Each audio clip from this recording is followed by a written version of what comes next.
So it's been a pretty busy holiday. I'm working on probably the largest, most sweeping round of changes for the TTRPG that I'm currently working on. It has me pretty excited and also pretty nervous. Hey there, folks, Wrel here. If you're new to the channel, I'm currently working on Distal, a high fantasy, class-heavy, D20 based tabletop role-playing alternative to Dungeons and Dragons and Pathfinder. Distal is meant to be a grounded but not gritty fantasy experience. It focuses a lot on the character's story and then the party's goals as an organization. And the world is meant to be built together with the GM based on those two things. However, I've been trying to get the mechanics to a point where I don't go down the same path that D&D does. So D&D treats their game as like seasons of Dragon Ball Z, where the heroes will get stronger and stronger and then fight stronger and stronger enemies and need to then become stronger and fight stronger enemies. The modifiers keep going up, the health pools keep going up, the damage keeps going up. I didn't want to fall into that same loop because it's a very heroic narrative, but it's not a grounded one. At the same time, I didn't want to fall into the same sort of gameplay that Shadow Dark or old school D&D tends to participate in, where death is kind of just waiting around every corner. And I needed to find something that was somewhere in between. There are two main problems that I'm trying to address as far as health and damage is concerned in Distal. The first is that death at level 1, yeah, it's a thing.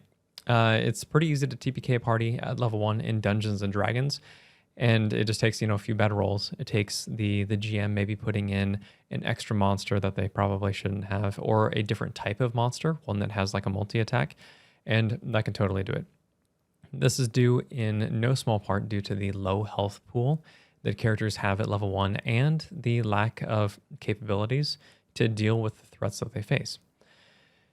In Distal, it's a little bit different because you have more of an ability to deal with threats. Your armor can reduce damage by rolling buffers, but it still has sort of that weirdness of being exceptionally weak at level 1. So one way that I'm addressing that is to basically double your starting health. It's not like a random number. It totally makes sense.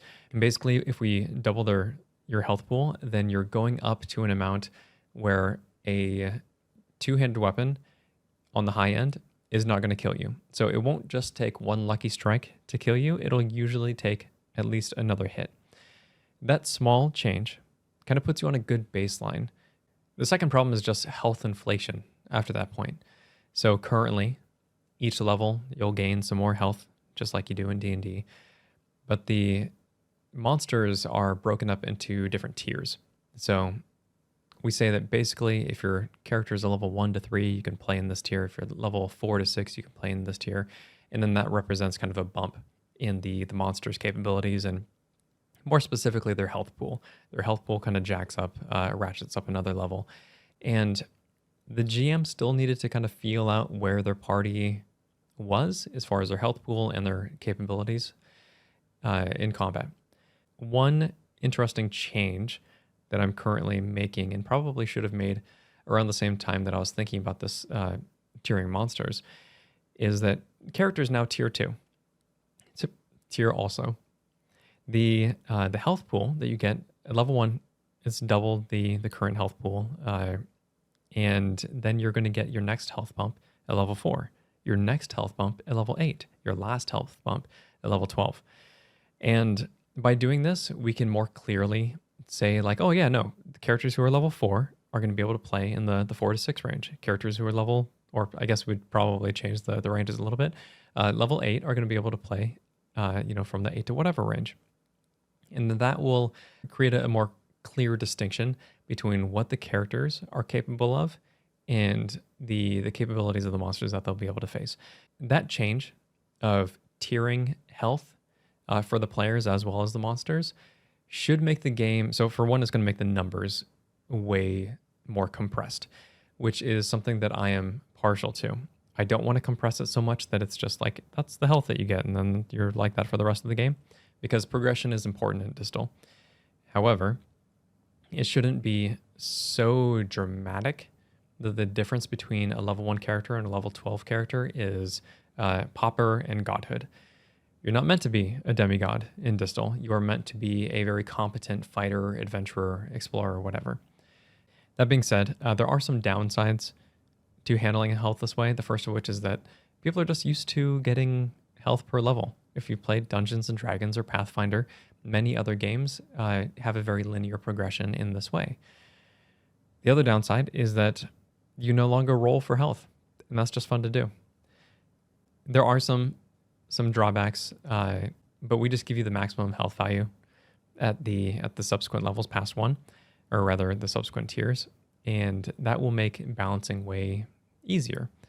And the consistency, I think, overall will lend itself to a more healthy game, and it'll still feel more grounded because your health pools aren't going to be so dramatically different, and the monster health pools aren't going to be so dramatically different that the balance can be anywhere across the board.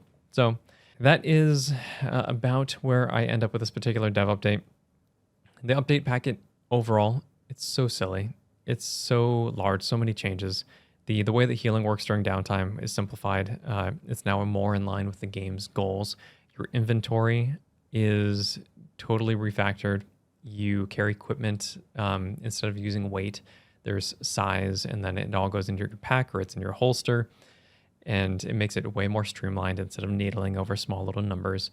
And then we, like the Elementalist and the Falconer got changes because those are some of the 2 oldest classes, and now they're being updated to a little bit more modern standards. The Fury lineage is going to be added in that packet as well. A bunch of changes to spells, classes, specialties, combat mechanics. Like some of the core combat mechanics are done.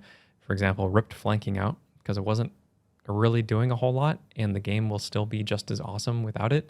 So there's a lot. Target release date is probably going to be mid-January. We'll see how it goes. I think that's it. If this video has been interesting, helpful, or entertaining, please feel free to like, subscribe, tell your friends about the channel. And if you're interested in following the development of Distal, you can head over to playthisrpg.com. Thanks very much, folks. Wrel signing off.